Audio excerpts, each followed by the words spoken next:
This is the GPS module of the Aosenma CG035. This is on the top of the quadcopter, below that one, and inside that one. That's the interior. Something like this is in the remote control also, which is not here.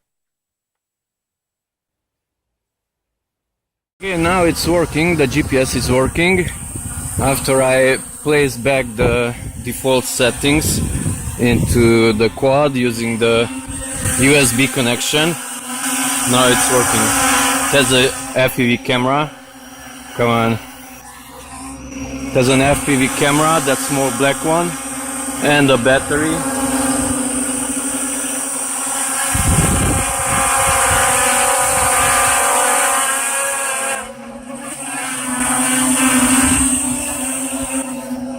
And it's in GPS mode, and it's holding its position acceptably, fairly.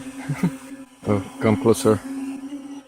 Okay, let's try to land it somewhere there. Press it 3 times, 1, 2, 3, and it should land automatically.